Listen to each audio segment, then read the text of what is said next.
Hola querida comunidad de Radio Semilla, el podcast de la Red de Guardianes de Semillas, donde hablamos sobre regeneración ecológica y social. Soy Daniela Borja y hoy quiero presentarles y compartir con ustedes una entrevista con Oriana Pardo y Lucho Pizarro. Conocí a Oriana y a Lucho porque son grandes amigos de mi abuela y desde que les conocí supe que estábamos conectados con las plantas y con sus nombres científicos y con sus usos cotidianos. Ellos han editado y han creado algunos libros sobre plantas prehispánicas y cómo se utilizaban, y esta vez en la conversación hablamos sobre las bebidas fermentadas. Antes de continuar, quiero agradecer a todas las personas que son miembros de Radio Semilla, se han apuntado a la membresía en radiosemilla.com/apóyanos. Gracias a sus aportes, Radio Semilla se sostiene y podemos seguir haciendo estas entrevistas,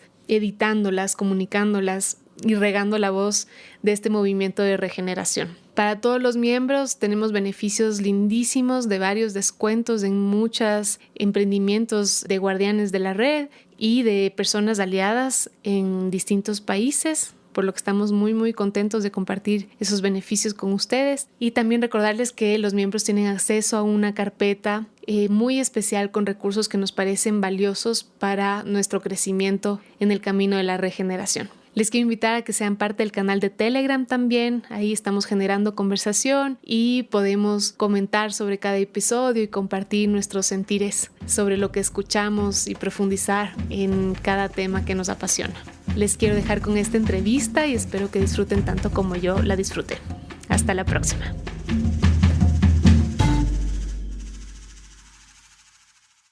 Hola Oriana, hola Lucho, qué gusto tenerles en Radio Semilla. ¿Cómo llegan hoy? Muy bien, muchas gracias. Muchas gracias por invitarnos. A ustedes. Sobre todo esta radio con ese nombre te deja una serie de transmisiones particulares. ¿Qué semilla? Sí, vida, ¿no? Semillas de conocimiento, de regeneración, ojalá. Todo relacionado, sí. Sí, cuéntenos un poquito de dónde vienen, qué hacen, de dónde nacieron. Yo soy nacida en Santiago de Chile, hace no sé cuántas décadas. Estudié, me crié, todo en Santiago. Viví aquí hasta el año 73. En el año 73 salí del país. ¿Qué estudiaste, Oriana? Nutrición y dietética, como tu abuela. Fantástico. ¿Y por qué saliste del país en el 73? Porque el año 73 aquí hubo un golpe de Estado y yo trabajaba en la universidad y me echaron de la universidad. Y en ese tiempo era muy difícil imaginar encontrarse un trabajo. Yo trabajaba en salud pública, me fui del país y llegué a Perú y después a tu país. A Ecuador. Ecuador, sí. Qué lindo. ¿Y después de Ecuador? Después de Ecuador estuve en Francia y algunos años después me fui a trabajar al África. Estuve en Argelia. Ahí me encontré con Lucho, mi compañero, nos casamos y vivimos felices, haciendo lo que queremos, con algunas discusiones técnicas sobre todo. ¡Qué lindo! Y Lucho, ¿cómo fue para ti? Yo también nací en Santiago, pero nosotros, como dijo Oriana, nosotros no nos conocimos. Yo soy ingeniero agrónomo, estudié en Valdivia, en Chile, en el sur de Chile. Y claro, en el 73 yo trabajaba en el Banco Central, también me echaron y me fui de Chile. Tuve un año en España y después el año 75 me fui a Argelia y el año hacíamos algún tipo de trabajo. Hoy día se diría político, en realidad de apoyo a lo que pasaba en Chile, a los grupos sobre todo de familiares detenidos desaparecidos. Hacíamos lo posible por ayudarlos. ¿Desde Argelia? Claro, en Argelia teníamos un grupo de trabajo ahí, varias personas, no solo nosotros dos, pero ahí llegó Oriana en el 79, a ese grupo, se incorporó y ahí nos conocimos, pues, en ese grupo. La Comisión de Prisioneros y Disparí Politique. Se preocupaba de los prisioneros y los desaparecidos políticos. Hacíamos eventos y mandábamos dinero cuando podíamos para ayudar a las familias de los detenidos, desaparecidos y de los prisioneros políticos, que las familias muchas veces pasaban mal. Y eso duró hasta el año 85. El año 85, llevamos 6 años juntos nosotros, la situación se empezó a poner difícil también en Argelia. Hubo prácticamente una guerra civil, muy complicada la situación. Y a mí me ofrecieron un primer trabajo en Naciones Unidas, entonces nos fuimos a Roma con la FAO. Nos fuimos a Roma y ahí inicié mi trabajo yo personalmente como consultor. Nunca fui funcionario, una especie de mercenario, pero preocupado del desarrollo, no de los que andan con rifle felizmente, pero trabajaba por muchos países y vivimos hasta prácticamente ahora, pues. Tenemos nuestra casa en Roma, en Italia, y en algún momento decidimos que teníamos que tener algo también en Chile, que al final era de donde veníamos. Decidimos instalar en esta ciudad que se llama Arica, este departamento donde estamos ahora, y el año 20, digamos, nos pilló la pandemia aquí. A lo mejor si no hubiera pillado allá, nos habríamos quedado allá. Nos pilló aquí y prácticamente estamos aquí todo el tiempo. Salvo un pequeño paréntesis del año pasado, que estuvimos unos meses, volvimos a Roma más bien para ordenar las cosas, porque la casa estaba abandonada. ¿Y por qué no podíamos salir? Porque las vacunas no, pues colocadas en Chile no servían allá, no eran Claro, reconocidas. hubo una serie de problemas de ese tipo. Entonces volvimos en enero otra vez aquí y aquí estamos, no sé, ¿cuándo volveremos a ver nuestra casa de Roma? ¿Desde cuándo comenzaron a investigar y a interesarse por las plantas prehispánicas y las bebidas fermentadas? Ya, Todo eso, bueno, porque yo en esto voy a remolque. Lo digo desde ya. En algún momento Oriana me empezó a remolcar porque ella es la que inició con estas cosas. No, la verdad es que son como historias largas, mira. Quizás debía remontarme a una época de las primeras de mi niñez, cuando en la casa de mis padres yo andaba detrás del Miguel, se llamaba un trabajador que cultivaba la huerta que tenían mis padres. No habían árboles frutales y verduras. Entonces andaba siempre detrás de él y él me daba los nombres y me iba mostrando cómo llegaba la abejita, me explicaba todas estas cosas así. Y me mandaba también a ver al extremo, ¿no?, si llegaba el agua. O sea, había una comunicación muy fuerte con Miguel. Yo lo quise mucho, mucho, mucho y lamenté tanto después de grande no haberlo visto nunca más. Y este interés fue siempre así. Yo siempre estuve detrás de las plantitas, las semillitas, haciendo matitas, haciendo jardines. A los 10 años mi papá me compró una picota que todavía tengo por ahí, muy apegada a la naturaleza, eso. Entonces después ya pasando el tiempo, los años, uno empieza a sentir y a vivir las cosas de manera diversa, ¿no? Pero siempre en esa onda, ¿no?, de interés por las plantas. Y me recuerdo que, aprovechando que Lucho... No. Antes, pues, mi hijita, habías tomado nota tú del... Sí, tengo unas notitas cuando aquí. te echaron y llegaste a... ¿Cómo se llama el lugar arriba donde hiciste tu trabajo en Ecuador? Ah, no, cuando yo estuve en Ecuador, eso, Lucho tiene razón. Cuando salí de Chile, salí con muchas limitaciones. No teníamos dinero, era una maletita pequeña, llevamos todo lo que nos podía servir, sin la bicicleta, porque no teníamos, pero con lo justo, ¿no? Estuvimos en Perú y había muchas posibilidades de trabajo, pero no se concretaba, no pasaba nada, hasta que un momento dado, nosotros decidimos pasar a Ecuador. Ahí aprovechamos un fin de semana largo, hicimos unos contactos, existían posibilidades y decidimos que nos quedábamos en Ecuador. Entonces, después de un tiempo razonable, estuvimos con tu abuela, con Isabel, para un poco motivadas, digamos, por la necesidad de conocer qué se comía, cómo se comía, las cantidades, y explicarnos un poco esta pobreza que veíamos en las calles de tantas personas desnutridas, los sectores más vulnerables, ¿no?, que tú veías, los trabajadores que vendían la fruta, una serie de situaciones así que te hacían pensar, porque uno tiene su corazoncito, ¿no? Entonces con Isabel estuvimos muy bien en su hospital, yendo algunas veces por semana, y ahí, ¿qué es lo que hacíamos ahí? Te llegó la oferta. Claro, y Clarita recibió una oferta de trabajo y se fue porque yo me fui de Chile con mi amiga Clarita. trabajamos juntas en salud pública en la universidad, hacíamos lo mismo. Y ella se fue a Guayaquil y yo me quedé en Quito. Al poco tiempo tuve un trabajo en un hospital privado, estuve trabajando 6 meses, y luego de lo cual, habiendo hecho las gestiones inicialmente mucho antes, fuimos llamadas en la universidad que la Escuela Superior Politécnica de Riobamba.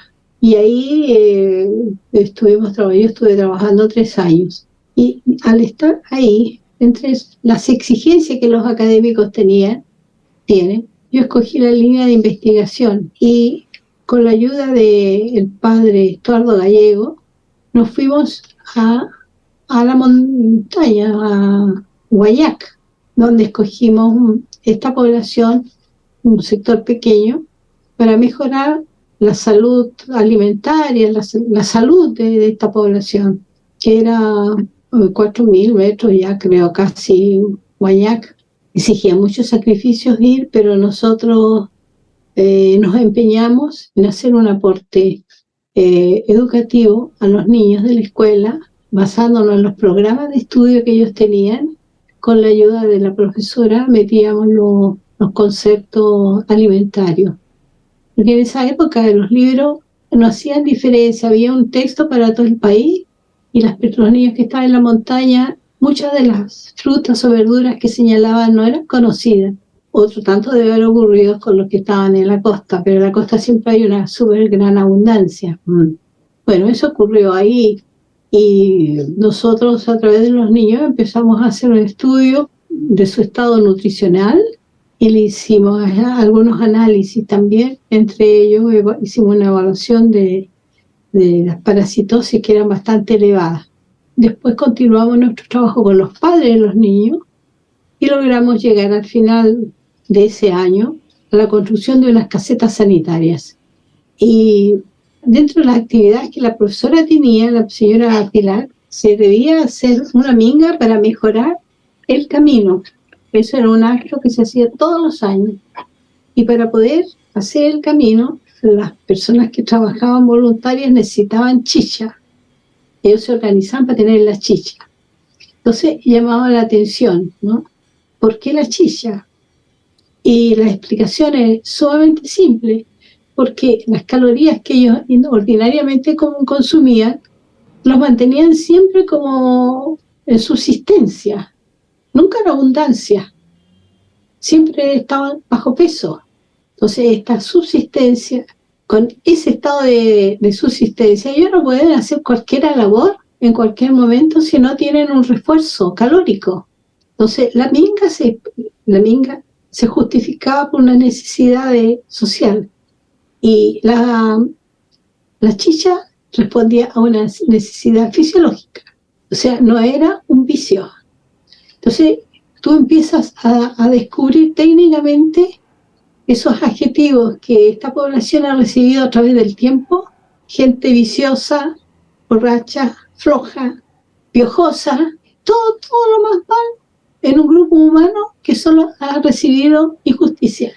Entonces se revela esta situación, a mí me revelaba tremendamente. Entonces yo me puse a estudiar esto de las chichas, pero con una manera, no para hacer una industria de las chichas, para buscar comprensión en esta costumbre.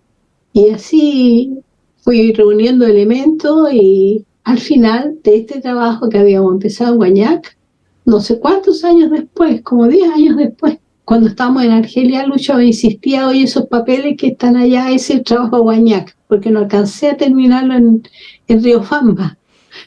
Entonces, con 2 dedos, bueno, hagamos este trabajo, una presentación, un librito, y con 2 dedos, y escribía, y después había faltado el papel, todo, para sacarlo, pero finalmente salió. Y yo me fui de tu país, pero siempre nunca me olvidé de esta población, ni de la gente que nos ayudó en este trabajo. Así fui sorprendida enormemente cuando la Lili, que fuera la compañera con la que trabajaba, me llama y me dice que la población de Guayac, que estaban ahí, habían bajado a Riobamba a festejar los 20 o los 25, no me acuerdo, años de su libro. ¡Qué locura!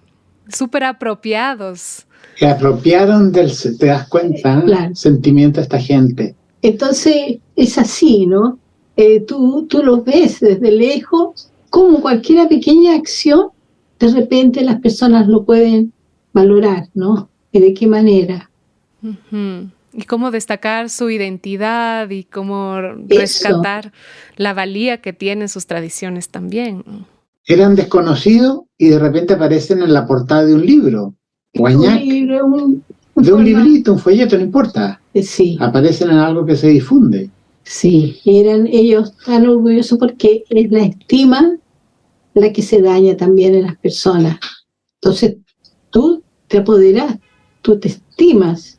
Después de ese folleto, sé que... No, es un libro. Es un libro. Algún día lo vamos a publicar en PDF.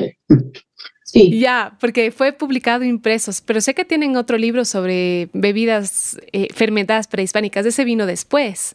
Claro, es que después Oriana, sí. después nos fuimos cuando estábamos en Argelia, en algún momento nos fuimos a Roma. Estaba dicho, ¿no? En el 85 a mí me ofrecieron un primer trabajo, nos fuimos a Roma. Y Oriana empezó a trabajar, ahí tú tenías dos ámbitos, ¿no? Se incorporó al Jardín Botánico de Roma a trabajar, a colaborar con ellos, y paralelamente empezó en el ILA, el Instituto Italo-Latinoamericano, a hacer investigación sobre los cronistas. Ajá. Entonces, este doble trabajo botánico, por una parte en el campo, en el terreno, dijéramos, en el Jardín Botánico, y por otro lado, bibliográfico en el Instituto Italo-Latinoamericano, es que de repente se le ocurrió que tenía que llevarlos al papel, juntar estas dos cosas, y así salieron estos trabajos que ella presentaba en una organización que se llama, ¿cómo se llama? SILAE, ¿no?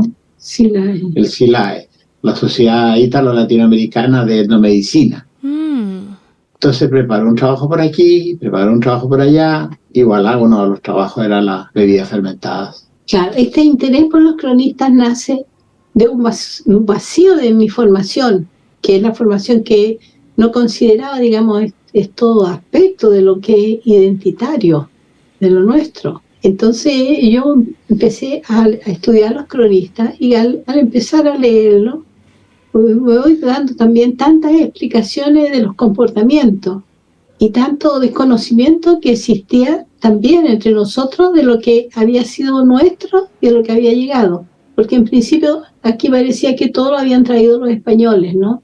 Ignorando toda la sabiduría que existía en la población. Porque para llegar a consumir tal o cual el producto había todo un trabajo, un enorme trabajo de arrastre y de conocimiento. Entonces, por eso hice el de las chillas, que también los españoles tuvieron que reconocer el valor que tenían desde el punto de vista médico, porque ellos tenían siempre muchos cálculos y tenían problemas siempre con la próstata, ¿no? Entonces señalaban el poder de las chillas que los mantenía a ellos.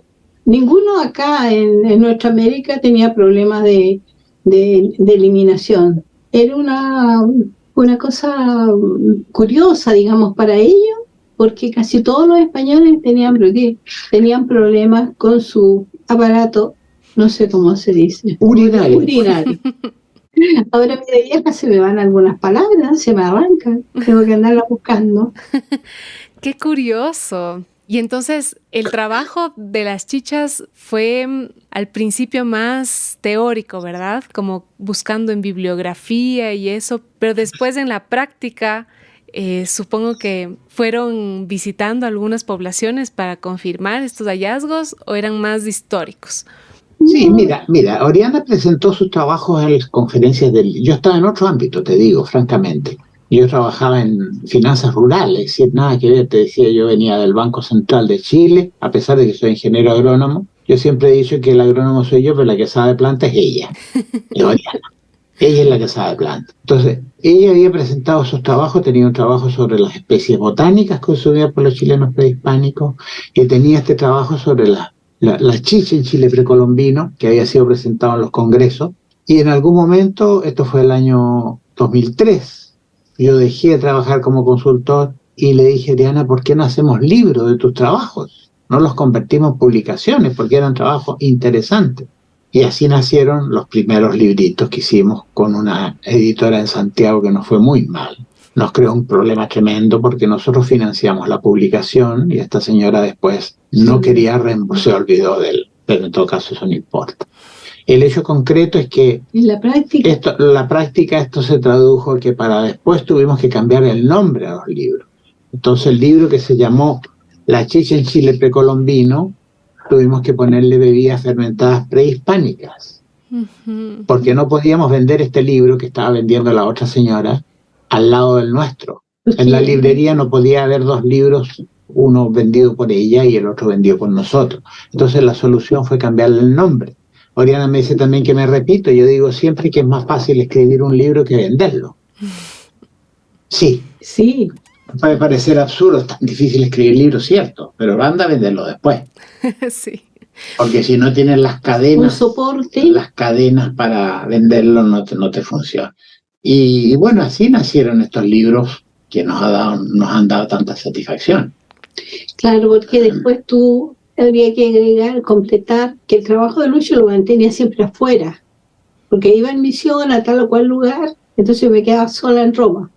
Entonces yo pasaba la semana entera en la biblioteca leyendo estos libros y después me lo llevaba a la casa, seguía en la casa leyendo estos libros de papel Biblia, en castellano antiguo, buscando todo, el primer nombre, algún otro aspecto que me permitieran después ubicarlo aquí en Chile y así lo buscando después en sus lugares para llegar a conocer la especie si es que no la conocía. Y era un proceso bien largo, bien largo.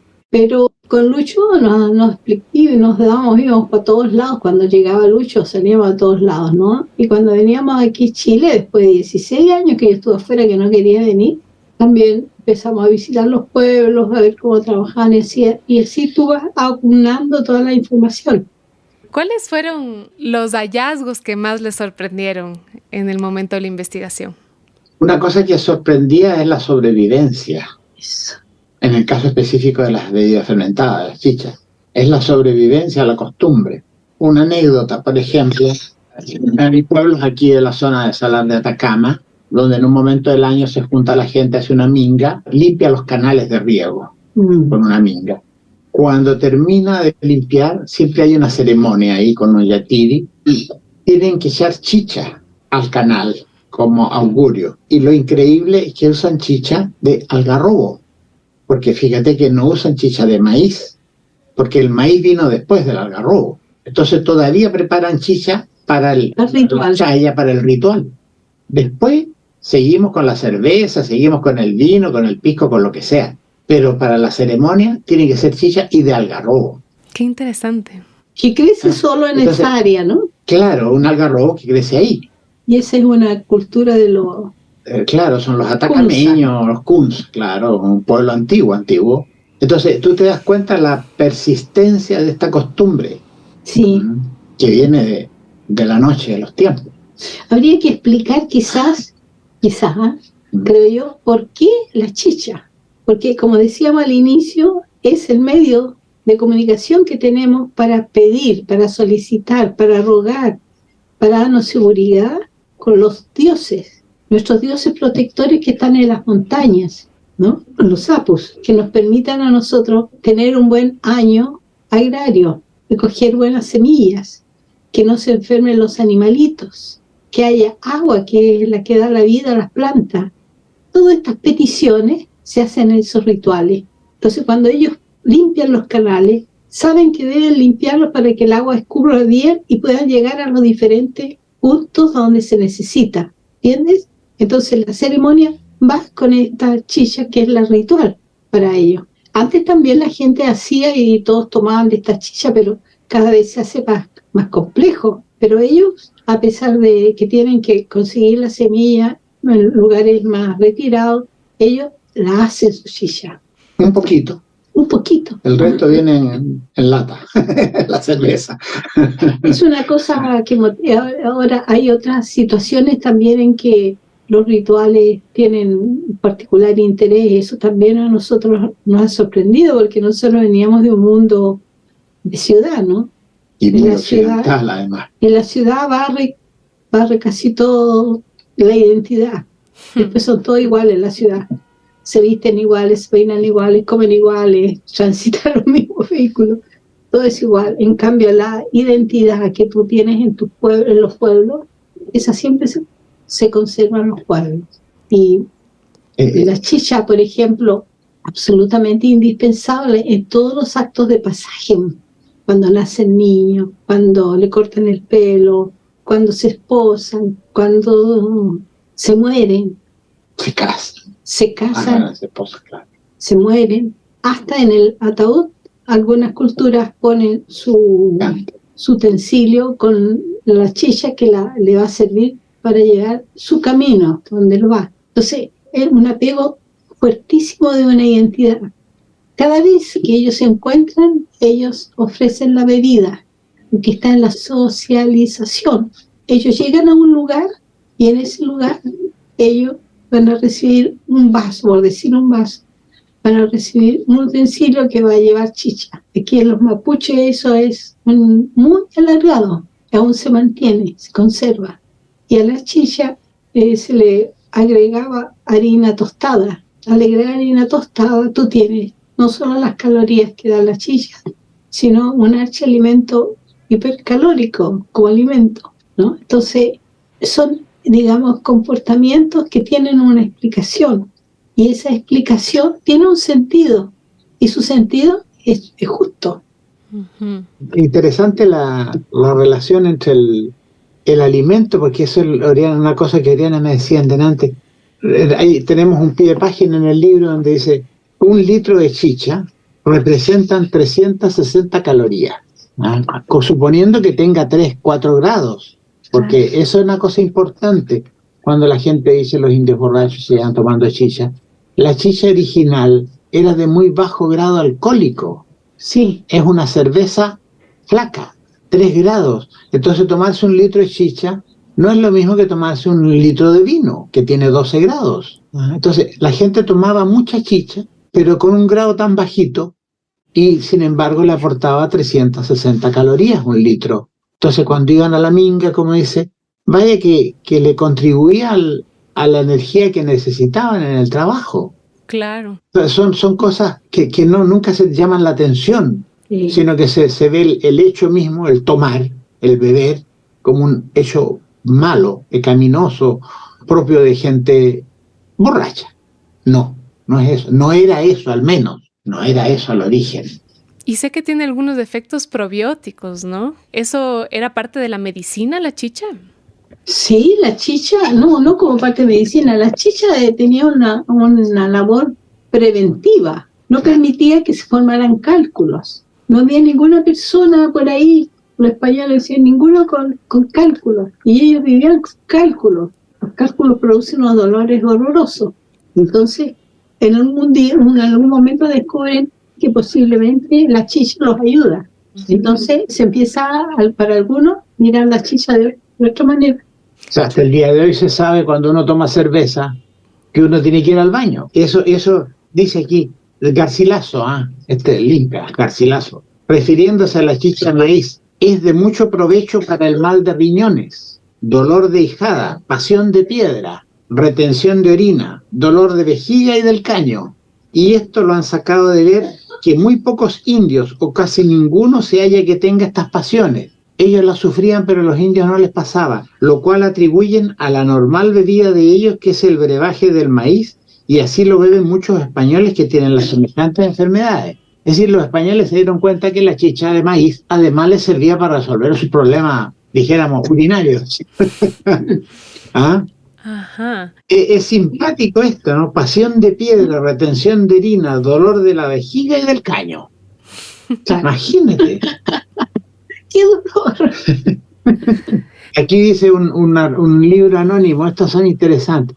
Para remediar este inconveniente y por librarse de enfermedades, inventaron el vino hecho de grano del maíz, el cual, si es simple, refresca las entrañas y el hígado, pero no limpia del todo las viscosidades, y tiene sus problemillas. Mandaron los médicos que para que el vino tuviese los efectos que se pretendía, de lavar la vejiga y deshacer la piedra, es decir, el cálculo, se lindase el maíz con la saliva del hombre, que es muy medicinable. Y de ahí podemos caer en el tema, la temática de cómo se hacía la chicha. Sí, me encantaría, justo. ¿Y cuáles eran los ingredientes? ¿Cuáles son las diferencias con otras bebidas fermentadas frutales? Me encantaría que nos cuenten un poco. Claro. Sí, Mira, básicamente hay dos maneras de hacer bebidas alcohólicas, regla general. por regla general. Una, las que vienen de los azúcares directos, como las frutas, que son dulces por de por sí, y la otra son las que vienen de los almidones. No hay que olvidarse que el trigo no existía, la cebada no existía, la avena no existía. Había maíz y los pseudocereales, que son la quinoa, en fin. Y en el sur de Chile los mapuches tenían su cereal que se llamaba bromo, que era como el trigo de ellos. Claro, y los almidones que podrían ser la papa, la yuca, ¿verdad? También. Claro. Entonces, el problema de los almidones es que para poder fermentar tienen que transformarse en un azúcar simple. Un almidón es un azúcar complejo, es una masa de azúcares simples, lo estoy diciendo en palabras sencillas. Entonces, lo primero que había que hacer era desdoblar esto, y esto se consigue con el maltaje, si es lo que llaman brotar. Si uno va a una fábrica de cerveza, hoy día va a ver que brotan el granito. La germinación. Que germine, claro, eso se llama maltaje. Y la otra alternativa que descubrieron nuestros antiguos, sobre todo cuando son materiales que no brotan, como la yuca o la papa, era que masticándolo se produce la tialina de la saliva, es una enzima que desdobla el almidón en azúcar simple. Eso, cuando nosotros comemos nuestra tialina de la saliva, al comer bien, desarma el grano de almidón en azúcares simples. Entonces ellos descubrieron esto, entonces mascaban el almidón, generalmente eran señoras viejas o niños, no es que cualquier hombre, un hombre no podía mascar la chicha, el grano, no, era indecente, no era propio de los hombres, era generalmente gente vieja y niños, y lo mascaban, y eso produce una pequeña cantidad, porque la gracia de las enzimas es que actúan como todas las enzimas actúan, pero no se descomponen ellas, actúan sobre los procesos metabólicos sin extinguirse, porque podemos decirlo, sin acabarse. Entonces, con un poquito de tialina, que ella digamos, de mascado, que lo guardaban en unas bolsitas, ellos se lo ponían a la chicha, se hacía la fermentación, después recuperaban un poquito y lo podían. Y eso era el mascado. Esto le causó un horror terrible a los españoles, les daba asco. Pero como dice también un cronista, ¿qué tanto asco les da si para hacer el vino lo pisan con los pies, que ni siquiera se los lavan a veces? Porque el vino en Europa, y después también en Chile después se hacía pisando la uva. Claro, y de lo que entiendo por su libro también, a partir de la saliva hay todo un proceso de eliminación de patógenos, ¿verdad? ¿Qué es lo que hace que se eliminen estos posibles patógenos en la chicha? ¿Es la acidez? Sí, puede ser la acidez y puede ser el mismo alcohol, ¿no? Pero el hecho concreto es que ¿por qué también la gente prefería tomar chicha y no agua? Porque muchas veces el agua del puquio, del estanque, del pozo, no es suficientemente potable, dijéramos, es contaminada. Era más seguro. Era más seguro tomar chicha. Claro. Como dice también un cronista, dice, sí, ni a palos toman agua. No les gusta tomar el agua, pero no es porque no les guste tomar agua, sino porque el agua saben que les puede hacer mal. En cambio, la chicha no les hace mal, todo lo contrario, hemos visto que les ayuda. Sí, además de que era la forma en que ellos tomaban chicha. Por ejemplo, entre los mapuches, no te puedo decir del resto, pero sí sé que los mapuches eran así. Ellos primero comían. Tú llegabas a tu hora de almuerzo, tú comías. No tomabas agua ni tomabas chicha. Después, al final de la comida, tomabas tu chicha. El digestivo, dijéramos. Claro. No se bebía mientras se comía. Entonces tú, de todas maneras, ya tenías tu estómago un poco saturado, ¿no? Podrías tomar porque tenías sed, porque habías perdido líquido seguramente en tu trabajo, en tus actividades. En la guerra. O un día de trabajo, de caminata, de cosecha, lo que fuera, ¿no? Pero no es pensar que se lo vivían puro tomando chicha. Y la chicha que se le daba al que llegaba. Por ejemplo, yo llego a tu casa, tú partes corriendo, vienes con un cuenco con chicha. Me dice, Oriana, la hice recién. Habían diferentes graduaciones de la chicha, porque la chicha recién hecha, antes de que se descomponga, de que fermente, es dulce, ¿no? La que se hacía de maíz es dulce, entonces era una chicha muy ligera en graduación alcohólica, nada, no se había producido. Le gustaba mucho a los niños. Y de hecho se la daban a los niños. Claro, porque eso te engordaba. ¿Cuánto tiempo tenía que pasar? ¿Cómo es el proceso químico para que...? Porque supongo que no se añadía ningún tipo de azúcar, solamente se descompone el carbohidrato en azúcares más simples. ¿Cuánto tiempo pasa desde la germinación o desde la tialina de la saliva hasta tener una chicha dulce? No, la chicha era muy dulce. Una chicha fuerte, dices tú. Mira, el tiempo, generalmente, bueno, la fermentación está regulada también por la temperatura ambiente. Si tú la metes en un refrigerador, no se te va a fermentar seguramente. Pero va pasando. Normalmente son, no sé, no te puedo decir días exactos, pero la gente, cuando tenía una fiesta, se preparaba para la fiesta, 15 días antes o algo así, las mujeres empezaban a preparar la chicha. Para que estuviera pronta y con el grado justo al momento de la fiesta. ¿A partir de cuántos días de fermentación se puede tomar una chicha jovencita? Jovencita, a los 3 días. A los 3 días, pues, claro. No hay un problema. Es que claro, porque es un proceso continuo. Y es muy individual. Hasta que llegue el momento que llegue al máximo de fermentación y después empieza la etapa siguiente, que es la fermentación acética, en que el alcohol se empieza a transformar en vinagre. Entonces tampoco puedes ir indefinidamente a lo largo. No es como el vino que tú lo añejas, pero incluso el vino tú para poder guardarlo tienes que guardarlo embotellado, porque si no igual se te va a poner vinagre. No, y además, Danielita, existía para algunos, cuando tú le preguntabas, yo a veces le pregunto también todavía, ¿y cómo le gusta la chicha? ¿Picante? Ah, sí, picante y vinagre. Fuertoncita, ¿Cómo se lo pueden tomar? No te digo. Se nos quedó algo en el tintero cuando hablábamos de la preparación. Dijimos que una era las chichas de los almidones y la otra son las chichas de las frutas. Sí. Pasándolo al tiempo presente, una son las cervezas y la otra son los vinos. Pongámoslo en tiempo actual. Cuando uno toma cerveza, está tomando chicha de grano. Cuando uno toma vino, está tomando chicha de fruta. Y en la época prehispánica había chichas de fruta. Claro. No menos, claro, por supuesto. En el sur de Chile se hacía fruta de todo. Chicha de todo. Cualquier fruta que fermentara, que tuviera dulce. Y de hecho, por ejemplo, incluso más, la frutilla, que es una planta originaria del sur de Chile, la Fragaria chiloensis, que tiene otro nombre ahora, pero igual en su época se llamaba así. Los botánicos siempre le cambian los nombres a las plantas. La Fragaria chiloensis, que viene de Chiloé, del sur de Chile, ellos la secaban, la deshidrataban, la ponían al sol para poder hacer chicha de frutilla cuando no había frutilla. Claro. Porque les gustaba muchísimo. ¿Cómo es el proceso? ¿Me cuentan un poco más? Natural. Las levaduras de la fermentación están en la cáscara de la fruta, en la cáscara de la uva. Actualmente en la uva. En la cáscara de la uva están las levaduras. Están en el ambiente. Hoy día la gente la acelera y compra levadura y la pone, pero naturalmente las frutas tienen en su epitelio, tienen ahí levaduras, así como pueden tener hongos o tener otras cosas. Caca de pájaro. Entonces, caca de pájaro, también puede tener caca de pájaro, claro, pero digamos... Pero esa no sirve. No sirve para la fermentación, pero a lo mejor le agrega sabor. No, broma aparte. Las frutas normalmente fermentan solas, y si tú puedes hacer la prueba.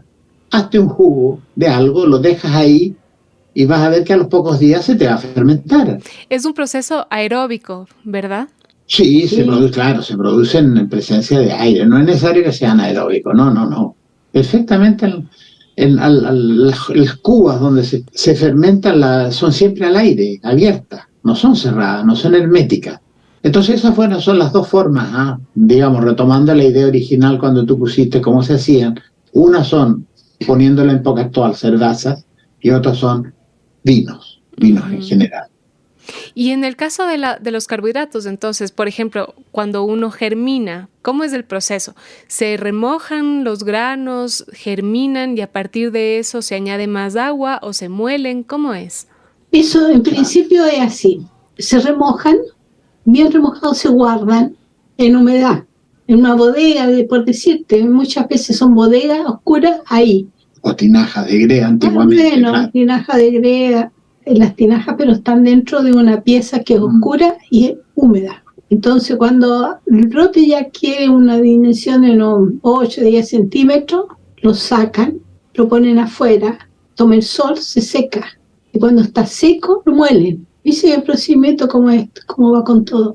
Lo que yo quería, y es para la chicha preparada así, te da varios grados más de alcohol que la chicha no brotada. Eso es lo que llaman chicha de jora. La chicha de jora es la chicha brotada.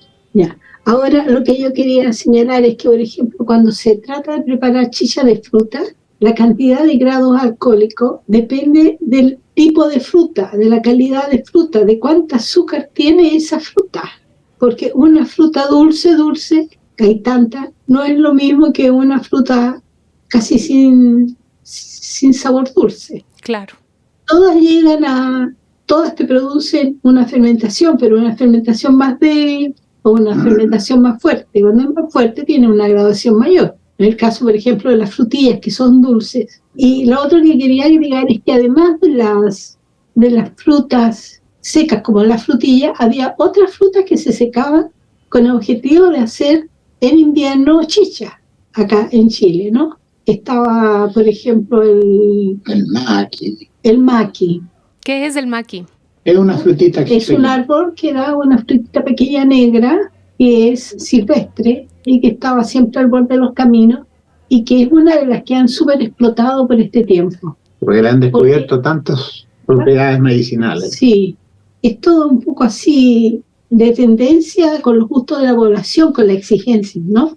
Y el algarrobo también, porque ya lo habíamos mencionado, el algarrobo naturalmente es dulce, ¿no? Es una... Bueno, se habrá algarrobo.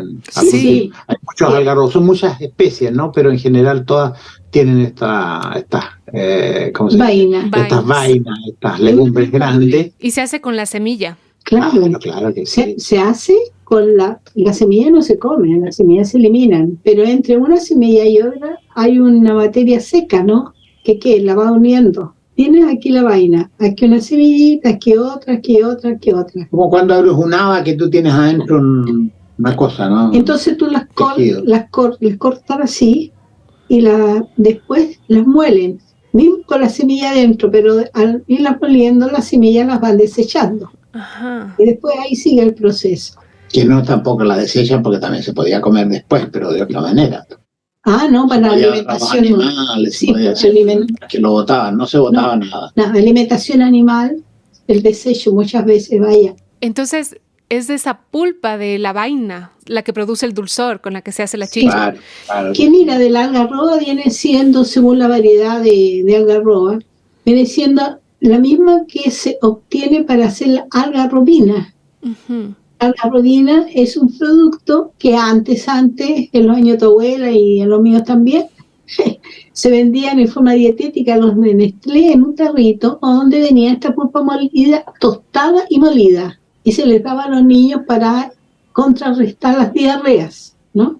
Y ahora se preparaba también con esto lo que llaman hoy día algarrobina. El Perú, en el norte del Perú preparan algarrobina, que es el alcohol que lleva algarroba, la pulpa del algarroba, el molido. Y a veces eso lo ponen en botella y después lo trabajan. Otras veces hacen un agregado, lo meten en la máquina y sale también algarrobina como trago. ¿Eso vendría a ser una chicha más de fruta o de carbohidrato o de almidón?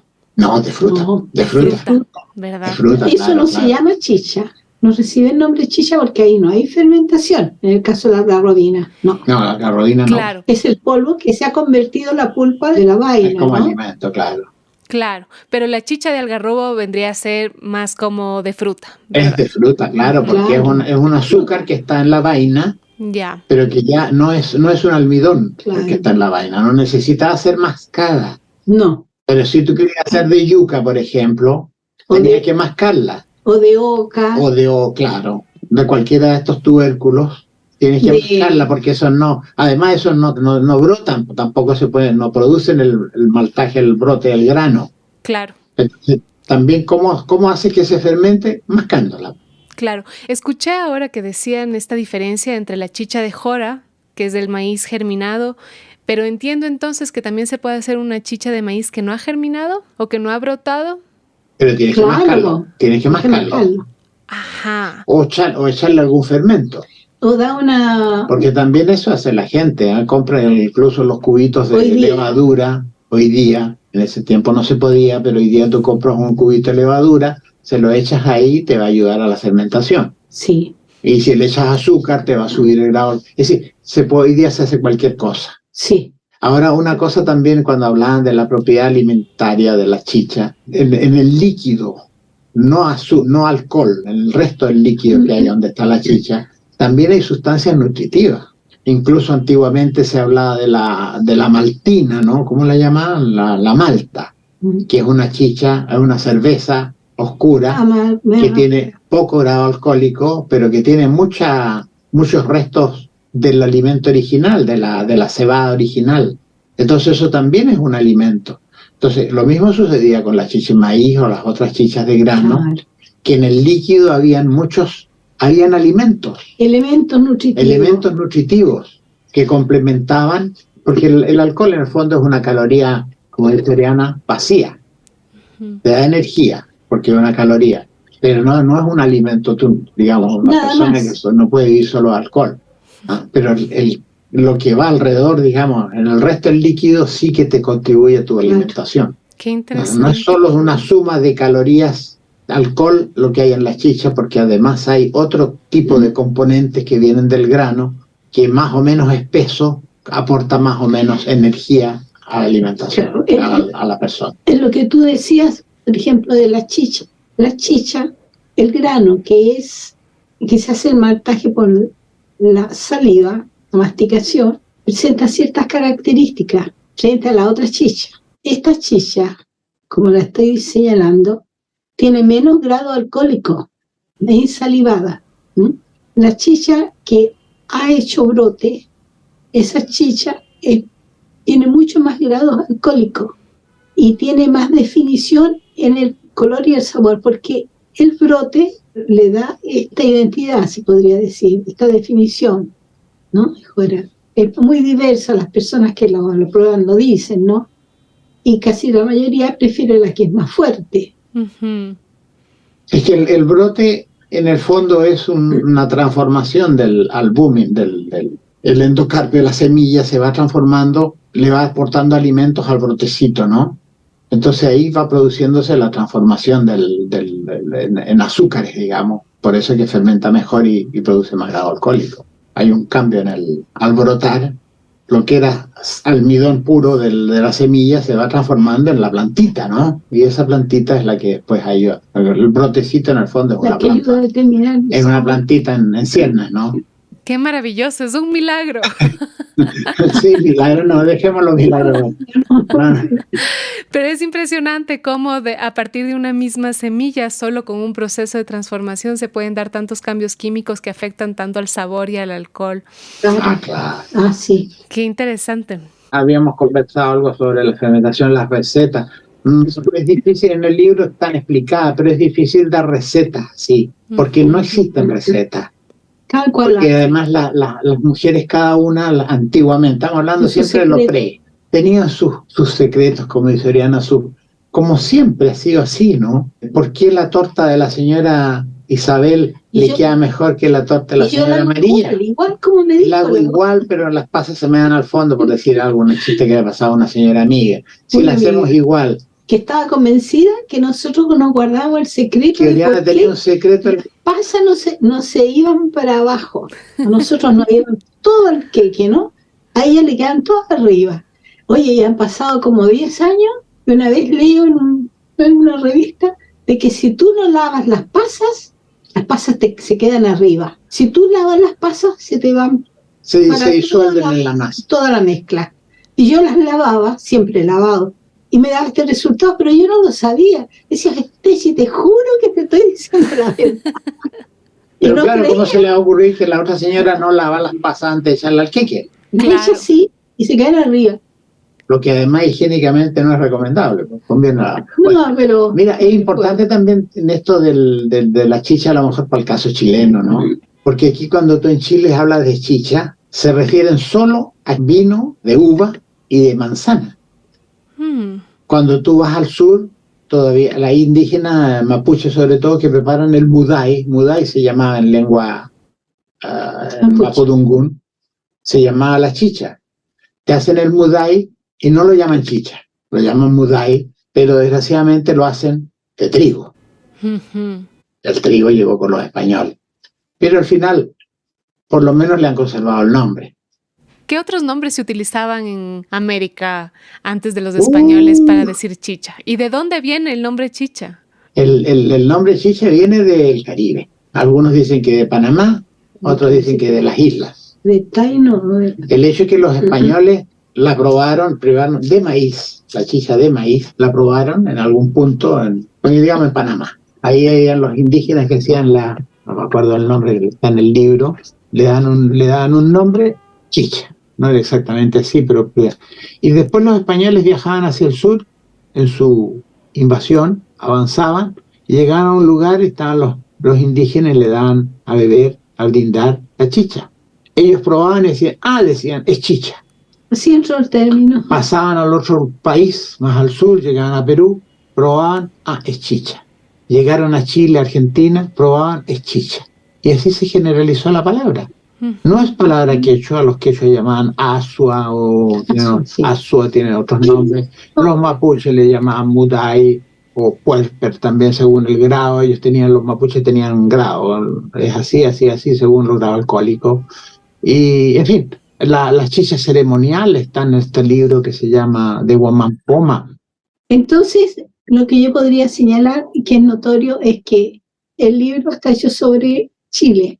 Y las especies que nosotros pesquisamos que se utilizaban para hacer chicha fueron cerca de 60. ¡Qué locura! Claro, y después a señalar también que cuando vinieron los españoles con su cultura, trajeron tantas nuevas especies que se incorporaron rápidamente porque aquí en este país nuestro hay un clima mediterráneo que era muy favorable a estos cultivos. Entonces durazno, pera, manzana, aquí, ¿no? Y todas estas frutas rápidamente fueron asimiladas por la población, y son bastante ricas. En esto no eran tontos, ¿no? Y hicieron sus plantaciones y empezaron a consumirlas, que sí que ellos rápidamente también tuvieron chicha de pera, de manzana, de membrillo, de uva, y que después en el tiempo se ha generalizado tanto a permanecer solo como chicha prácticamente en el comercio aquí en nuestros días, como chicha de uva. Y en el sur de Chile, la chicha manzana, que viene a ser casi una característica hoy día en Chile de preparar chicha de manzana, de unas manzanas acres particulares que cultivan allá en Chiloé. Entonces te ofrecen chicha manzana que ahora venden envasada en botellas con chicha manzana, porque es una buena cosa así, o sidra la llaman, pero es un chicha. Es bien interesante eso, porque hay una señora que hizo un trabajo justamente sobre las chichas en Chiloé, y cuando se vendía la propiedad, los manzanos que estaban dentro de la propiedad se vendían aparte, porque el manzano era la materia prima para hacer la chicha. Entonces la persona, yo te vendo mi pedazo de terreno, pero esos 3 manzanos que están allá, yo vengo todos los años y los cosecho, no te los vendo con el terreno. Y claro, y eso subsistió mucho tiempo después. Hay un señor que se llamó Munster, que él recorrió la Patagonia desde Punta Arenas hasta la zona mapuche, dijéramos, y él en su relato, que es bien interesante verlo, eso pasó a mediados de los 800, de 1800, él llega hasta los indios manzaneros. Resulta que el manzano se había no solo asilvestrado y se había reproducido autónomamente. Habían áreas enormes en la Patagonia chilena argentina donde habían manzanos, naturalmente crecían ahí. Y la gente de ahí, los mapuches eran mapuches también, ¿no? De un grupo especial, pero mapuches siempre, ellos los llamaban los indios manzaneros, porque ellos producían cualquier cantidad de chicha para los pueblos vecinos también. Entonces, cómo se fue naturalizando la costumbre, ¿no? Y desvirtuando a la originaria, porque hoy día Se abandona. poquísima gente te hace una chicha de maqui, nadie hace chicha de frutilla, en fin, Sí, pero sí, todavía eran buenos, todavía eran unos muy pocos. buenas. ¡Qué delicia! ¿Nos pueden contar un poquito sobre las chichas de frutos de palma? ¿Cómo funcionan? No, yo lo conozco porque me intereso, pero así nomás. Pues. Bueno, en Chile existe una palmera, ¿no? Sí, pero no Existe así, sí, sí, pues amor, la llaman, incluso le llamaban wine palma. sí, pero La llamaban, los primeros que llegaron aquí le llamaron wine palma, es decir, palma sí. del vino. La palmera chilena crece muy lento. Es la palmera que crece más al sur en el mundo, más austral, dijéramos, Oh. Yubaya chilense. Y esta palmera, para poder sacar la miel que produce, hay que cortarla. Es de la savia del árbol, lo que se ocupa. Que es un azúcar, entonces obviamente fermenta. Y esto hizo, cuando llegaron los españoles, se estima que habían unos 10 millones de palmeras en Chile. Actualmente quedan unas 300.000. Uh-huh.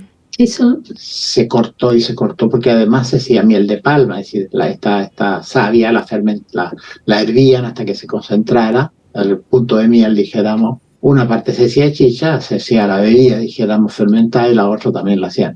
Entonces se destruyó tremendas áreas. Además de que el coquito, que es la fruta, es un coco pequeño, ¿eh?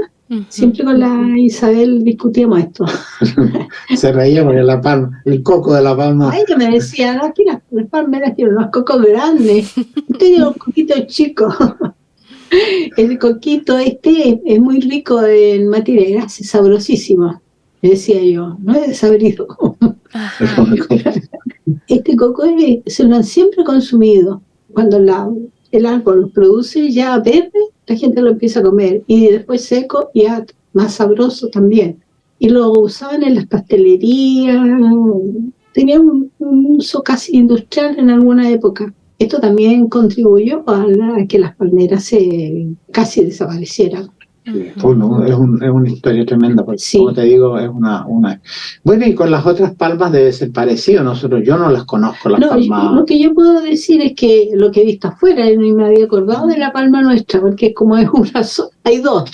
Esta que estamos diciéndole, la Yubaya chilense, y otra que se llama Juania, que viene de la isla Juan Fernández. Que es la única isla que tiene palmeras. Sí. Entonces, en otros lados yo he visto las palmeras tienen un crecimiento diverso. Algunas son rápidas, Sí. se hacen palmeras grandes. Entonces, las que son para aceite, como las que las sacan para hacer líquido, savia, para chicha, digamos, ellos le dan otros nombres. Ellos en el tronco hacen corte con machete y reciben en el recipiente la savia. Uh-huh. Entonces la van recogiendo los tiempos que dan y hacen su chicha. Y es muy apetecida. Uh-huh. Las plantas de las palmeras aceiteras, ellas dan aceite, ¿no? Sacan el aceite de los coquitos. Uh-huh. Y eso, ese aceite es muy apreciado, ese aceite. Sí, pero también la han criticado tanto porque ahí en África han habido unas plantaciones tremendas. Monocultivo. Pasa mucho en Ecuador también, sí. Sí. Sí. La otra planta interesante que no es aquí en Chile había poca es el ágave, Uh-huh. del cual los mexicanos hacían el pulque, que es Claro. la bebida. Que no es tequila, porque el tequila es un destilado. Ese es otro ágave. Los destilados, en América es importante también decir que los destilados, en América prácticamente no habían destilados, porque no habían alambique. Alambique es palabra de origen árabe. Casi todas las palabras que terminan alambre, que empiezan con al, son de origen árabe. Ajá. Y entonces, esta fermentación de la savia del agave se podría considerar una chicha también. Es una chicha. Sí, claro. para nosotros, los conceptos nuestros, sería chicha. Es una bebida fermentada. Porque es fermentada, ¿no? Se llama pulque. Sí. Tú que dices, ¿qué nombres hay? Pulque, no se llama chicha, se llama pulque. Claro. Aquí también nosotros tenemos algunos nombres para algunas especies vegetales que hemos conseguido en el tiempo, así investigando en el puesto, ¿no? Pero no son tantas y ya están muy de modé, ¿no? Sí. Las frutas ya casi no. Antes sí tenía razón, pues. Ahora que existen caminos para llegar a todos lados y que casi todos tienen auto y todos ensuciamos el ambiente, vamos a todas partes felices o cualquier tontera por allá o por acá. Y llevamos así mismo. Claro. Ahora con estas posibilidades, para las personas que nos escuchan y que quisieran experimentar hacer sus chichas, entonces cualquier almidón y cualquier fruta que contenga dulce o savia podría transformarse. El almidón tienes que maltear. Si es grano, tienes que maltearlo. Claro. Si no, la otra alternativa es agregarle levadura. Claro, germinar o masticar. Esos son los. O agregarle levadura cerevisiae, ¿cómo se llama? Saccharomyces, cualquier levadura que tú compres en un mercado. Entonces esos son así, si tú tienes cereales, granos, cereales, otro grano. Quinoa, por ejemplo. La quinoa, quinoa podría ser. De todas maneras. Se hacía chicha de quinoa, se hacía chicha de papa, se hacía chicha de todos los cereales americanos. Teníamos de nosotros varios cereales que desaparecieron, el mango, por ejemplo, se hacía del bromo. De ese no sabía. No, es que son cereales que crecían en el sur de Chile. Se perdieron estos cereales. Desaparecieron cuando vino la invasión, claro. Fíjate que el bromo mango, que es una especie de el segundo cereal de América, dicen algunos, después del maíz. ¡Wow! Existen dos plantas en herbarios. Una está en el herbario de Santiago y la otra está en el herbario en París. Porque el Claudio, un botánico que vivió aquí en Chile, que era francés, él lo encontró cultivado en Chiloé, el mango, todavía cultivado. Es una de las últimas reseñas que existen del cultivo de este cereal. Después desapareció o se asilvestró, o hoy día podrían tal vez con los restos que existen hacer un análisis del DNA y saber qué relación tiene con el bromo silvestre que se encuentra en el campo. ¡Qué locura! Claro, desapareció. Si tú el maíz no lo plantas, el maíz desaparece. El maíz no tiene capacidad, se domesticó tanto que no tiene capacidad de reproducirse autónomamente. Claro. Sin el hombre, una planta que sin el hombre desaparece. Qué historia tan linda, ¿no? Como hay una hermandad con el maíz tan fuerte. Sí, tremenda. Y eso que América llegó mucho después que México, porque en México el maíz se domesticó en México. De hecho, en Chile se calcula que llegó al sur de Chile, digamos, se llegó alrededor del 500, 800. Más tarde, bastante tarde. Bastante tarde, claro. El problema es que sus propiedades lo hicieron que invadiera el sistema. Y la comodidad, porque plantar un maíz, ¿están hablando del maíz? Claro. El maíz que da 2 o 3, a veces 4 panojas, que los sacas con facilidad, que no es lo mismo que estar cosechando quinoa. Sí, que es mucho más demandante, ¿no? Claro, y además tiene que sacarle la cascarita, porque la cáscara es amarga, tiene que limpiarla. Después... Ahora está muy bien, porque la quinoa se está vendiendo muy bien ahora, porque vale 3-4 mil pesos, $3-4 el kilo. Es un estímulo para el que cultiva, porque antes imagínate, poco conocida, poco aceptada, poco mamó, en el norte nomás del país, casi desconocida en el centro y sur. Ahora con esta divulgación de sus valores nutritivos, tanta gente hace el esfuerzo por comprarla porque es bastante cara como se vende, si quieres para el bolsillo, pero si uno considera todo el trabajo que requiere, está en un precio justo. Es como las papas hoy día para nosotros, dando las papas. Imagínate que las papas acá eran muy poco conocidas, apreciadas por las mismas personas que venían de fuera. Nativas del norte. Del norte. En Chile hay muchas papas en el sur. Pero aquí estamos 15 región la nuestra, 15ª región. Que es lo más al norte casi de Chile, ¿verdad? Es lo más al norte. Era la primera, pero después hicieron unos cambios por ahí, quedamos 15, ¿no? La lógica es la primera. Entonces, es la época en que circulaban un poco los artículos, de consumo, porque a mí no eran malos, eran pesados, no, la gente no mostraba interés por consumirla. Entonces mucha semilla se perdió en ese momento y esa semilla se revaloriza ahora porque han encontrado que están ricas en antocianinas, en otros principios que permiten proteger al organismo, sobre todo en la vejez, ¿no? Que facilitan, digamos, un mejor vivir. Y ahora se están vendiendo carísimas las papas. El doble que las del sur de Chile, claro. Y a veces 3 veces el precio de las del sur. Claro, porque todo es una oferta y demanda. Y de moda también. Y la tendencia de la moda, en algunos casos se justifica, claro, plenamente, que las personas, en vez de arroz, todos los días arroz, coman su plato de quinoa, no hay dónde perderse, ¿no? Pero es también hasta que no aparezca otro producto y nos colonizamos con el otro. Sí, es toda esta lucha para comer más diverso también, ¿no? Ojalá que no sean... A mí me parecen interesantes que vengan estas modas para que se queden. Que siento que en Ecuador ha pasado con ciertos productos, por ejemplo, con el chocho o lupinus, que no se acostumbraba a comer tanto por un relego cultural, pero ahora es muy común en nuestros platos y ya está dentro de la cocina cotidiana. Y tengo esa esperanza de que si es que introducimos el conocimiento de la nutrición y la importancia de nuevas especies o de las especies prehispánicas que nos aportan tanto, podamos enriquecer, ¿no? Y diversificar esa dieta. Claro. Claro que sí. Claro que sí. Además que son cultivos, bueno, pasamos un poquito al tema de nuestro otro libro, que son las plantas alimentarias, ¿no? Por favor. El problema es, resulta que 2/3, el 60, me parece que son 60% de los alimentos del mundo, está concentrado en 9 especies. 9. La caña de azúcar, que es lejos la primera. No. Sí, es lejos la primera. Entonces, pues en todo caso, son 9 especies. Las que se llevan el arroz, el maíz, el trigo. Pero en todo caso son 9 especies, se llevan el 60 y tantos, 2/3 prácticamente de la producción alimentaria del mundo. Cuando tenemos 6.000 especies alimentarias. Entonces, están desapareciendo las otras, porque y además dentro de estas pocas especies, estamos concentrados en pocas variedades. Exacto.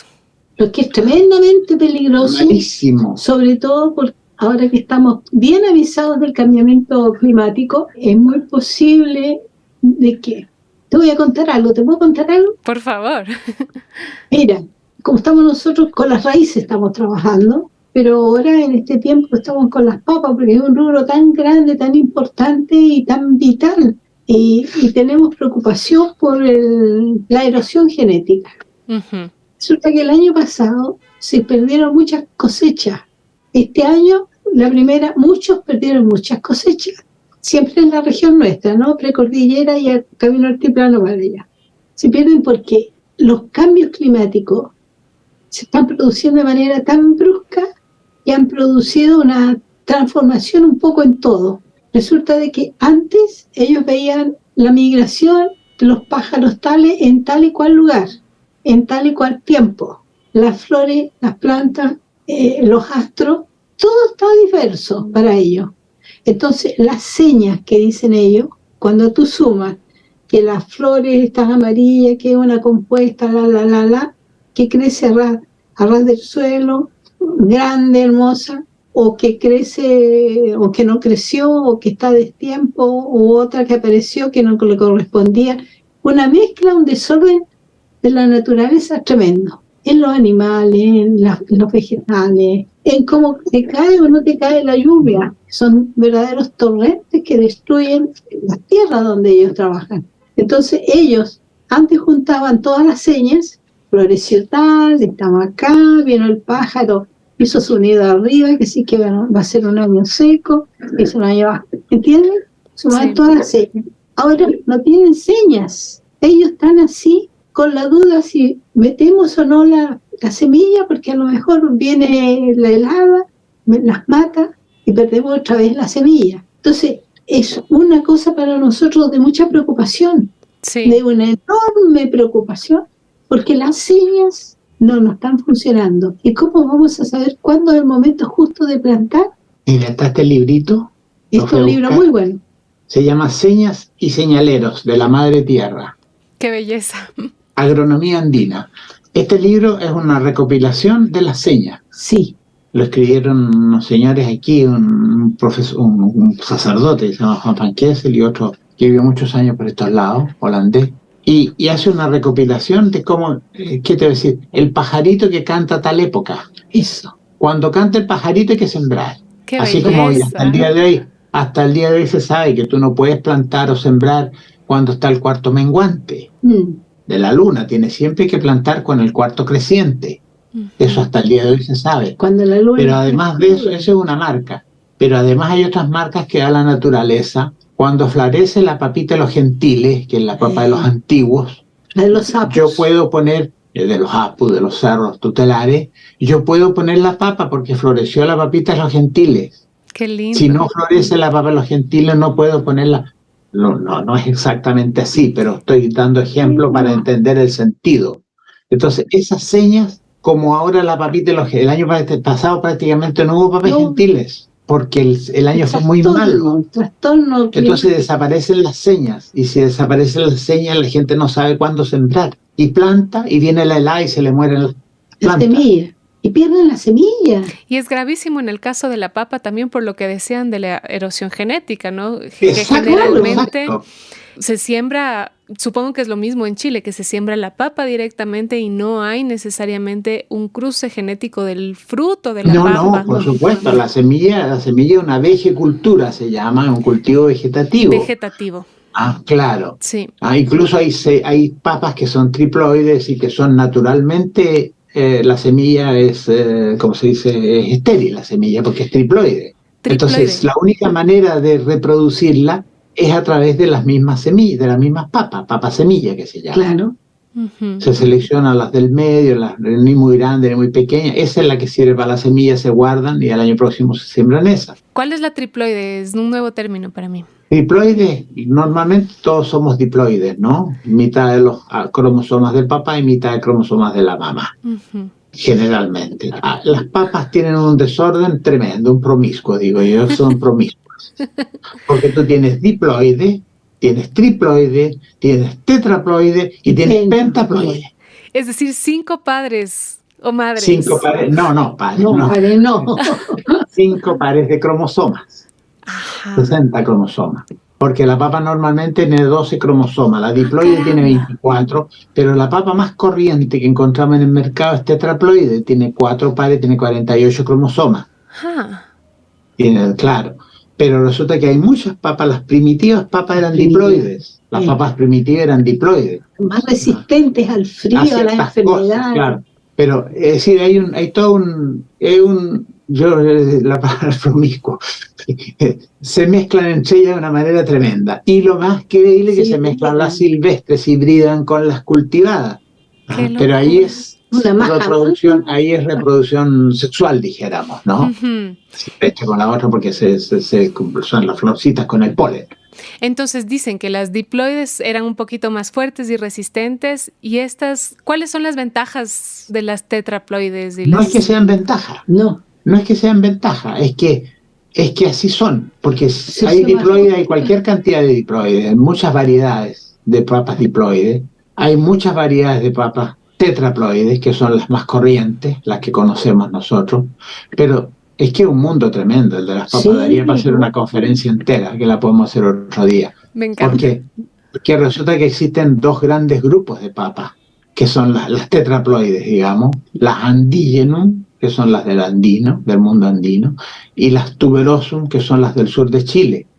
Y no es que queramos ser solo del sur de Chile, lo que pasa es que son de día largo, porque en el sur de Chile los días en el verano pueden tener hasta 14 horas o 15 horas, el día largo.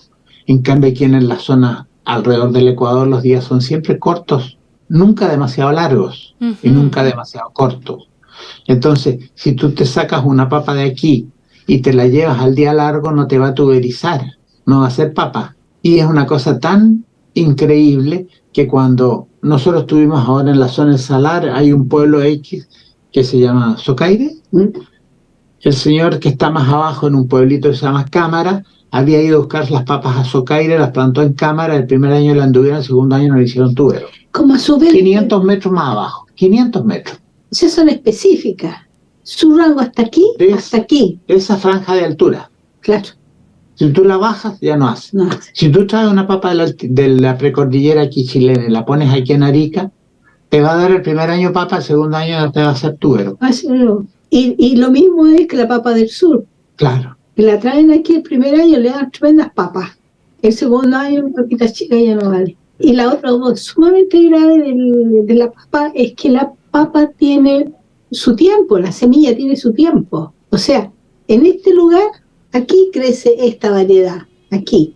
Pero yo no la puedo tener seguramente aquí más de 3 años, porque las papas, la semilla va sacando más chica, no vale, se pierde la semilla. Yo tengo que buscar un amigo, un vecino que viva acá, para traerla de aquí a acá y siga produciendo acá. Y yo le doy las mías y él me da las mías. En la misma altura, digamos, en el mismo rango. Sí, no, pero sí. digo, pero es el intercambio dentro, la misma variedad, pero hay que intercambiar, porque si yo no puedo tener permanentemente la misma papa.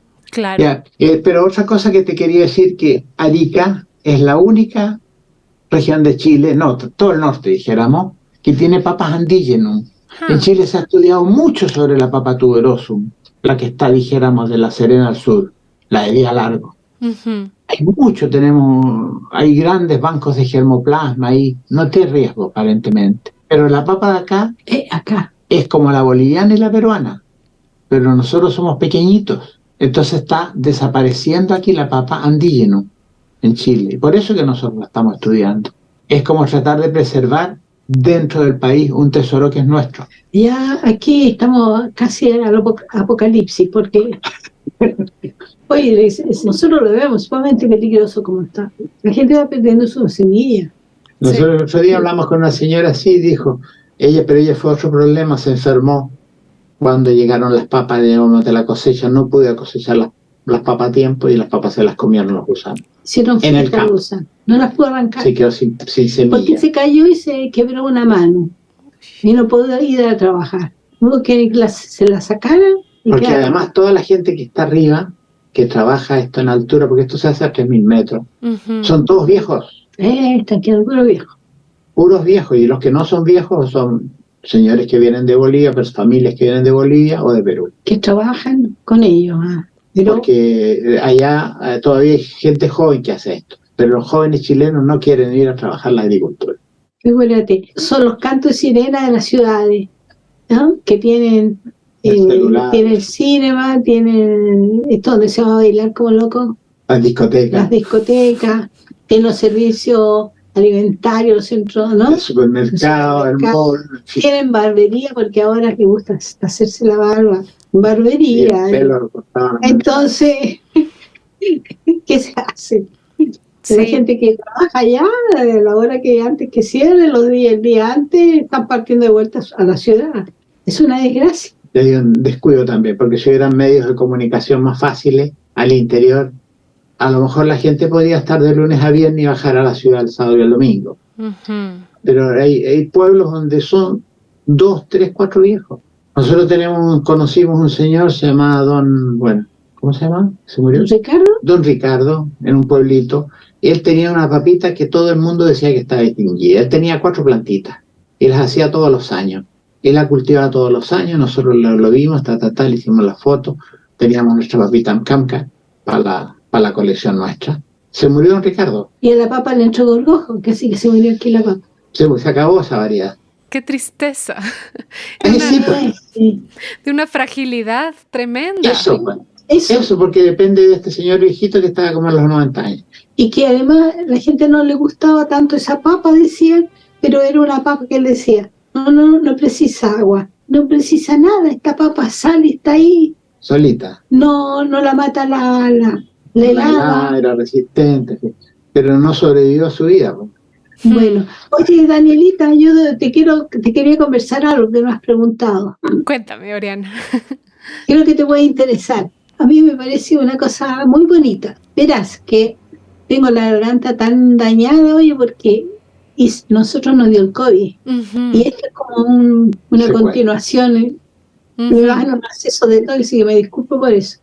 Resulta, esta parte bien importante está relacionada con la mujer, ¿no? La mujer, cumplía un rol determinante en la preparación de la chicha. Es una actividad que le daba tanto trabajo, que la obligaba a esforzarse tanto.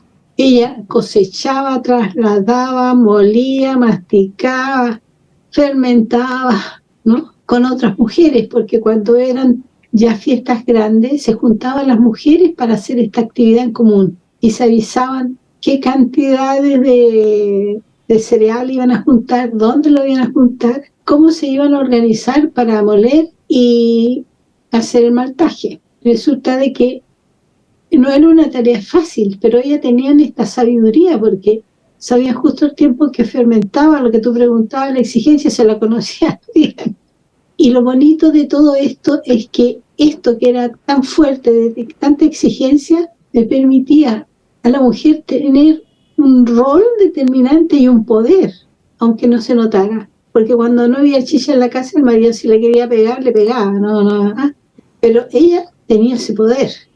Y esto era una atracción.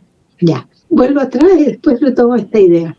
Resulta que las mujeres se comunicaban y formaban su redondela en donde estaban sobre todo las viejas, pero también las niñas jóvenes.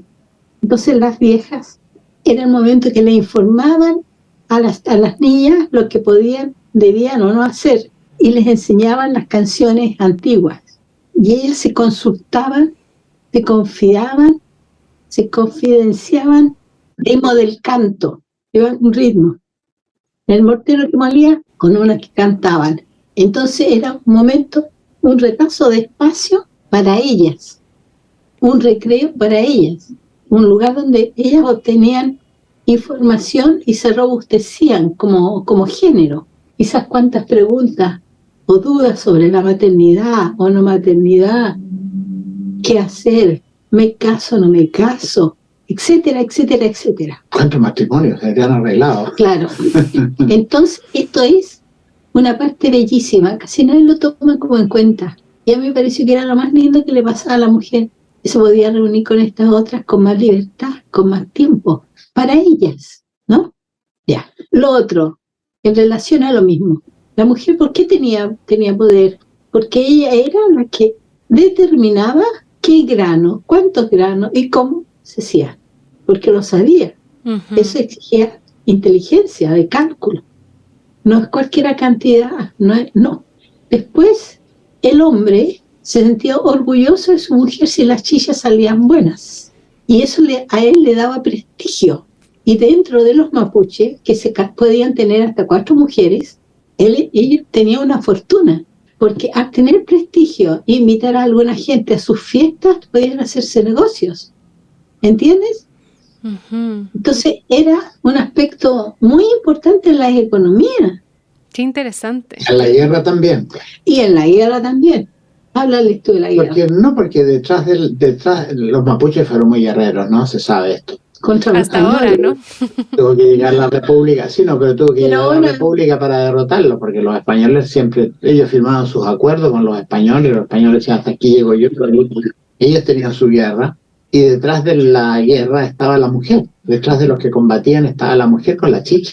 Claro. Entonces, entre medio, el indio bajaba, se iba donde estaba su mujer, se pegaba su traguito de chicha y volvía. Claro.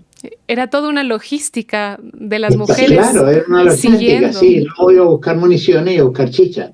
No, y a refrescarse un poco del fragor, ¿no? Porque claro, piensa que era una pelea a cañonazos, pues no era cañonazo que se daba en ese tiempo, era una pelea cuerpo a cuerpo prácticamente. Nada, cuerpo a cuerpo, no andaban a caballo nosotros.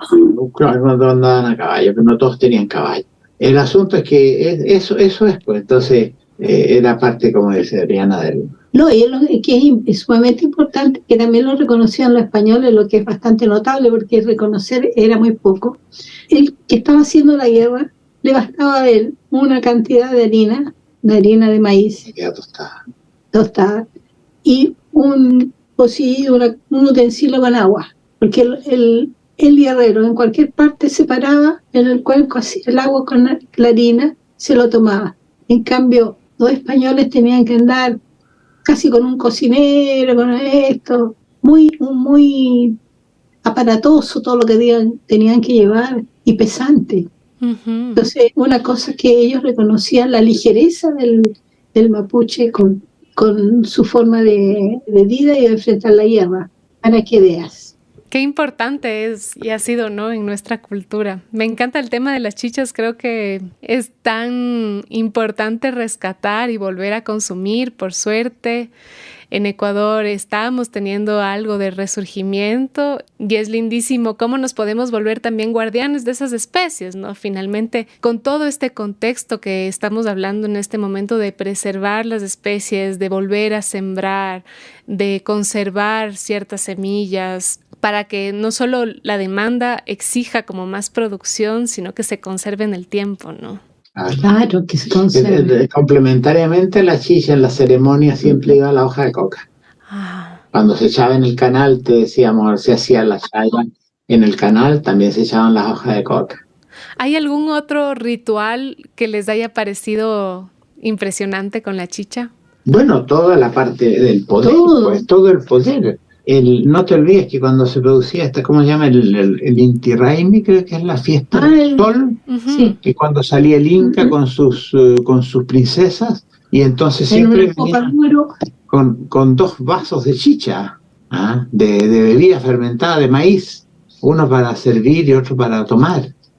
Era todo un ceremonial. Por eso yo hago la asociación con Cristo, ¿no? Yo no soy cristiano, que quede claro, pero hago la asociación cuando Cristo dijo, esta es mi carne y esta es mi sangre. Le atribuyó un valor simbólico al vino. Entonces, ¿por qué nosotros podemos ver mal el valor simbólico que tenía la chicha, que era el vino, entre nuestros pueblos? Se usa hasta el día de hoy, el sacerdote cuando hace la misa, toma el vino, ¿cierto? Es un ceremonial de tomar la bebida fermentada. ¿Por qué no lo podemos entender en el mismo sentido? Y esto está en el libro nuestro, está ilustrado con dibujos, ¿no? Aquí dice, Don Juan Capcha, indio tributario, gran borracho y enemigo de los cristianos. Tiene 4 indios en su pueblo. Y en los dibujos aquí aparece a un lado el vino añejo y la otra chicha fresca. Qué locura. En la garrafa, ¿no? Más allá la que tiene estos unos dibujos que son increíbles, ¿no? Y aquí dice, junio, Cusquiquilla. Ese mes hacían moderada fiesta del Inti Raymi y se gastaba mucho en ello y sacrificaban al sol. Y aquí aparece el indio, el Inca, digamos, tomándose su vaso de vino, o de vino, de chicha. Población nativa mejor que indio. Bebe con el sol en la fiesta del sol. Bebe con el sol, es decir, se celebra el sol. Oye, pero sí, esa cosa a mí me parece increíble.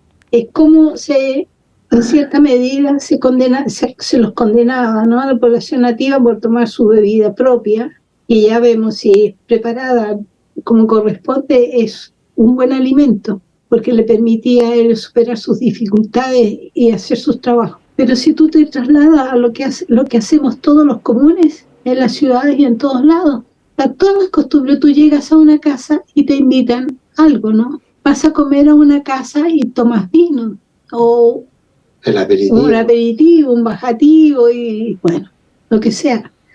Si hay una fiesta en cualquier parte, se toma en todas partes, todo. Los que están en la oficina, los que están allá, los trabajadores, las partes, todos lados se toma. Pero la condena era dirigida hacia ellos, englobada en ellos, hacia ellos. Era una cosa muy peyorativa, muy antipática. Me recuerdo cuántos profesores de la universidad iban borrachos por la calle después de la fiesta. ¡Qué locura! Es considerado que estos señores, no, como ocurre que de repente hay un accidente y resulta que el que va borracho es un alto jerarca de la economía, de lo que sea. No tiene la misma connotación. Y eso es malo. Ahora, lo que es bonito entre ellos, que es hasta hoy día, así, cuando ellos tienen un acto, cualquier actividad, le dan su bebida y ellos siempre botan una gota a la tierra, a la Pachamama. Eso en Perú, en Bolivia, en Ecuador debe ser lo mismo, en Chile lo es también. Eso está ahí, tú lo ves en los pueblos. ¿Qué es lo que engloba esta ritualidad de la bebida, ¿no? Que claro, siento que hemos perdido, porque de pronto, como mencionas, Oriana, sí se consume la cerveza, el vino, es cotidiano en las casas, pero cómo la chicha era esa conexión con la tierra, con los apus, con los dioses, volver a establecer esa conexión en los rituales. Es el pago que tú una haces, delicia. el reconocimiento. La diferencia está en la bebida industrial Claro. o en la bebida doméstica, Ujú. porque la chicha era una bebida doméstica, se hacía en casa. Y eso es importante destacar. Claro, no había una fábrica de chicha. Sí. No, Se preparaba chicha para la fiesta, a lo mejor en cantidades industriales, diríamos hoy día, pero era siempre una bebida doméstica. de baja En cambio, hoy día lo graduación. que tú vas, tú compras. Sí, y pierde un poco el sentido y toda la carga cultural, ¿no? Pero se mantiene porque tú dices del hombre, de la persona está tomando, el hombre, la mujer está tomando y da un poquito y bota unas gotitas al suelo. No sé si allá todavía lo hacen, aquí se hace y yo lo he Sí. visto. Mm, Vacian unas gotitas, sobre todo cuando se está tomando al aire libre, en un asado, en una fiesta, se botan unas poquitas al suelo y después se toman el resto. ujú. Es decir, le dan primero a la tierra. No hace cosa que se quede con sed. Oye, yo quería recordar esto. Algunas personas están muy orientadas a reapropiarse de los ritos, de la ritualidad, ¿no? Y, por ejemplo, donde hay actividades así con los aymaras, que es la población con la que nosotros convivimos, en la que estamos, súmate tú un rito, porque es la inauguración de un congreso, ya. Entonces está todo ahí, ¿no? Entonces llega el yatir y hace su ceremonia con sus cosas. ¿Qué pone ahí él cuando porque hay que echar cosas al suelo? Ahí, al lado de la alfombra, o sobre la Está alfombra, pavimentado, pero igual es el suelo. el azulejo, o sea, una cosa de piso, de tabla, encerado. Y ella, ahí, vino tinto, ¡oh! Que mancha como diablo. Entonces, si vamos a la recuperación, tenemos que ser un poco más Consecuente. dirigido al ritual, lo que es su significación, más que al gesto. Si comprar vino no cuesta nada. Van allá, acá, de un litrado de uno bueno, sale ahí cualquier cantidad. Mira, hemos visto en la universidad haciendo esta cuestión ahí, adelante ahí, arriba de uno que una vez hecho casi toda una botella de vino. Entonces, la parte simbólica se pierde, porque el gesto eclatante, ¿entiendes? Ujú. Eso tampoco es una cosa buena. O sea, si uno rescata, debe ser rescate lo más fiel posible al momento, a la situación, Y al sentido. y al sentido. Y a lo profundo, ¿no? Esa intención Claro, profunda. sentido. No se trata de copiar una cosa, se trata de sentir Ahora lo que estás haciendo. Oye, lo otro que quería conversarte, ¿Hace cuánto tiempo le queda? no sé cuánto queda, pero rapidito, es que ¿por qué desaparece la chicha de las costumbres? Eso es bien importante. En el libro tú vas a encontrar un buen complemento, sobre todo porque la población, los españoles dejaron un mar de cosas malas, entre ellos mucha población desplazada, muchos migrantes. Antes, como castigo en algunos pueblos, otros como que lograban emigrar por sí mismos. ¿Y qué es lo que hacían? Ellos ya no tenían más la chicha, que era un elemento tan suyo, tan de su identidad. No estaban las casas, no estaba la mujer que los preparaba, estaban en una ciudad. Entonces empezaban a aparecer las picanterías. Las picanterías ofrecían siempre chicha. Y las chichas que hacían las picanterías eran comerciales, ellas no eran más domésticas. Y habíamos hablado de la vida doméstica. La chicha doméstica era igual y se refería a un preparado, como lo hemos dicho. No, esto empezaron a meter en los toneles donde preparaban, elaboraban cualquier cantidad de otros productos ajenos, a veces semillas que eran psicoactivas, o otras veces echaban otros elementos todavía peores, como trozos de carne o pedazos de pollo, cosas así, parte de pollo, que eso te dan un resultado muy tóxico. Entonces la chicha ya no era más el elemento, era como que el que tomaba chicha era para emborracharse, buscarse una borrachera grande y ir a esta chichería donde ofrecían esta chicha. Y escapar de la realidad, probablemente, ¿no? Claro, eso tuvo un escape. Hay un escape, estás solo, te falta tu identidad, no tienes, no está tu familia, un elemento frágil. Claro. Y después el hecho de que el vino empezó a crecer en producción. Entonces encontrabas vino. Entonces, entre una chicha, de esta que estamos hablando, de la chichería o la picantería, la chicha empezó a tener la competencia del vino. Entre la chicha y el vino, tú no tienes dónde perderte. Uh-huh. Esa chicha mala y el vino. Y después hay otras situaciones. Empiezan a salir las bebidas, las gaseosas, las Coca-Cola, las Oral. Una cuestión impresionante. Claro, y ahí se pierde. Entonces fue quedando como de lado y solo se conserva la chicha, por lo menos aquí en ciertas regiones donde se hace, pero es de uva. Y más al sur es de manzana. Y no hay más. ¡Qué locura! Eso forma parte del todo. ¡Qué delicia conversar con ustedes! Siempre me quedan muchísimas preguntas. Sí, estamos ya un poquito ajustados de tiempo, pero me encanta poder habernos extendido en todos estos temas que nos encantan. Y quería preguntarles antes de cerrar, ¿dónde se pueden encontrar sus libros en Chile? ¿Dónde les pueden encontrar ustedes? Si alguien quisiera establecer contacto o preguntar algo más, ¿cómo les podemos contactar? Mira, nosotros tenemos una editorial en Arica, no sé si tú sabes, que se llama Ediciones Parina, y nuestros libros están publicados con Ediciones Parina. Tenemos un distribuidor en Santiago que desgraciadamente está pasando por un pésimo momento, entonces la oferta está muy mala, desgraciadamente, que nos molesta tanto porque hay tanta gente que nos escribe a nosotros. Claro, pues después, ¿dónde puedo encontrar su libro? El libro sale tan y resulta que si nosotros lo mandamos de aquí, encarece tantísimo el precio. Casi el valor del Yo vi libro. el otro día en uno de los programas que recogimos de la página de las Radio Semilla, que hay una librería en Quito que estaría ofreciendo libros de manera... nos gustaría saber cómo hacemos el contacto, porque a lo mejor si le mandamos 10 o 15 puede valer más la pena, pero mandar un libro de a uno te cuesta el doble de lo que vale el libro, entonces sale considera un mecanismo. Claro, seguro. Entonces, si hubiera algún mecanismo, las personas que estén interesadas, que se comuniquen con nosotros y vemos cómo nos establecemos la relación. El correo es edicionesparina@gmail.com. Sí, ella lo tiene, pero digamos otras personas que pueden estar escuchando, edicionesparina@gmail.com. Fantástico, lo vamos a poner en las notas del episodio y me parece que es una lindísima idea como aquí ocurrió en Quito, que hay una librería que está organizándonos para poder proveer de estos libros y este material tan interesante a nivel ecuatoriano. Invito a las personas que están escuchando en otros países que se puedan organizar y contactar directamente a la editorial Parina para que puedan hacerse envíos un poquito más grandes y que merezca la pena. Claro, sí, ahora tengo entendido que ahora estaba viendo en internet hay unos acuerdos especiales que permiten parece transitar con más facilidad. Sí, muchas ojalá. Gracias. Ha sido lindo estar contigo. Igual. Es un placer.